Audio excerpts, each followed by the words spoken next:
সাধারণ তৃণমূলের কর্মী থেকে বাংলাদেশের ২৩তম রাষ্ট্রপতি হলেন মির্জা ফখরুল ইসলাম আলমগীর। পেশাগত জীবনে একসময় ছিলেন শিক্ষক। রাজনৈতিক কর্মী থেকে রাষ্ট্রপ্রধান হবার যাত্রায়ও সবার শিক্ষক তিনি। কি পোশাকে, কি আচরণে আর ব্যক্তিত্বে স্বকীয় তিনি। জেল, জুলুম, নিপীড়নের মুখেও হাল না ছাড়া এক নাবিক মির্জা ফখরুল ইসলাম আলমগীর। সারা দেশে বিএনপির অগণিত নেতাকর্মীদের কাছে যে মির্জা ফখরুল সাহস আর রুখে দাঁড়ানোর প্রতিশব্দ। সাধারণ মানুষের কাছে শ্রদ্ধেয় এক আলোকবর্তিকা। যোগ্যতম সেই মির্জা ফখরুল ইসলাম আলমগীরের রাষ্ট্রের সর্বোচ্চ পদে আসীন হওয়া তাই সবার আনন্দের উপলক্ষ। সাইফুদ্দিন রবিনের রিপোর্ট।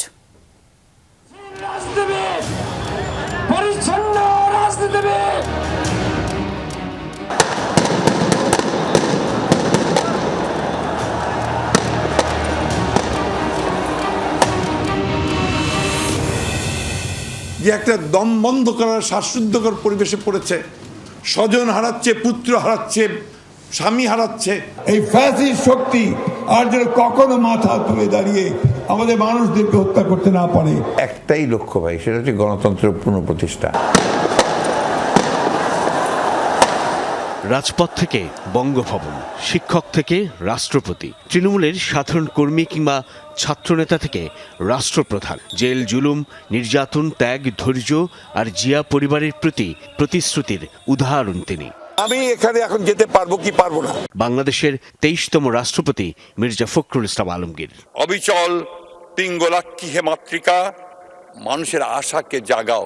বাংলাদেশের সমকালীন রাজনীতির ইতিহাসে সবচেয়ে সজ্জন আর শ্রদ্ধেয় ব্যক্তিটি মির্জা ফখরুল। রাজপথের দীর্ঘদিনের পরীক্ষিত সৈনিকও, গণতন্ত্র পুনরুদ্ধারে সংগ্রামী ছিলেন সম্মুখ সারিতে। কখনো ছিলেন নিঃসঙ্গ শেরপার মতো একা। একদিকে যখন দলের তৎকালীন ভারপ্রাপ্ত চেয়ারম্যান তারেক রহমান দেশান্তরে, অন্যদিকে বিএনপি চেয়ারপারসন খালেদা জিয়া কারাগারে, তখন দেশের বিপুল নেতাকর্মীর কাছে তিনি ছিলেন আশার বাতিঘর। ঢাল হয়ে দাঁড়িয়েছেন বারংবার, নেতৃত্ব দিয়েছেন সাহসে, নিজস্ব দীপ্তিতে ছড়িয়েছেন আলো। যে বাকশালী ঐতিহ্য, সেই ঐতিহ্য নিয়ে তারা এখন বিরোধী দলের নেতা কর্মীদেরকে এই হত্যা যজ্ঞে নেমে পড়েছে। মির্জা ফখরুলের হাত ধরে রাজনীতির ভাষা চর্চায়, শব্দচয়নে এক আধুনিক পরিশীলিত রাজনীতিককে দেখেছে বাংলাদেশ। ঘৃণা নয়, বরং সহনশীলতা, সুন্দর আর সভ্যতার বার্তাবাহক একজন মির্জা ফখরুল ইসলাম আলমগীর। মানুষের উপরে সেই ভরসা, সেই আস্থা যদি না থাকে, তাহলে সে দেশে গণতন্ত্র প্রতিষ্ঠিত হবে না। আর আমি সব কিছু করে দেব, আমারটাই শুনতে হবে, আমারটা ছাড়া হবে না। This is no democracy. ৯০-এর এরশাদ বিরোধী আন্দোলনের আগেই যোগ দেন বিএনপিতে। সবাই রুখে দাঁড়াবেন। ছিলেন মাটির কাছাকাছি। ২০০১ সালে বিপুল ভোটে জয় পেয়ে সংসদ সদস্য নির্বাচিত হন।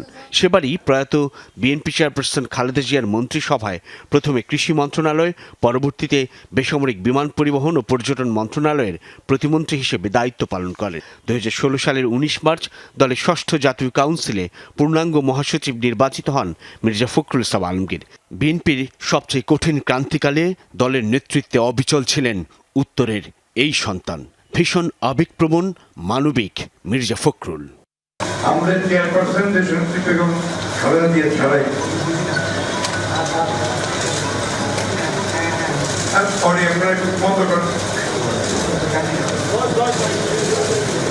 কঠিন কঠোর মির্জা ফখরুল।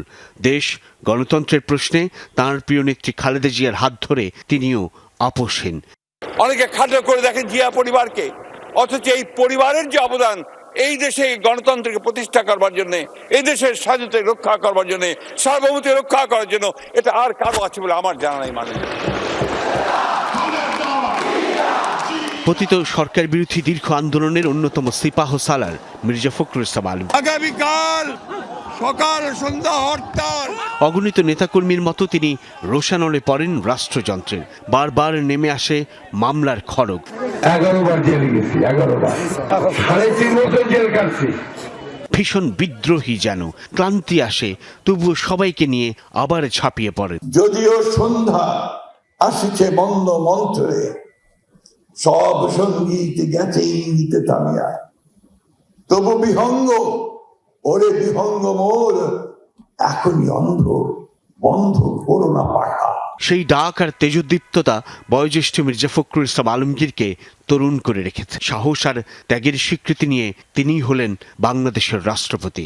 আপামর জনতার প্রত্যাশা, মির্জা ফখরুল ইসলাম আলমগীর হবেন তাদের ব্যক্তিগত রাষ্ট্রপতি, মহামান্য।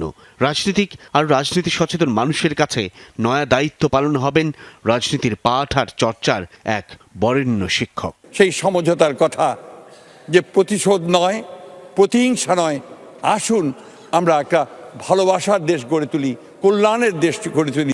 সাইফুদ্দিন রবিন, যমুনা নিউজ, ঢাকা।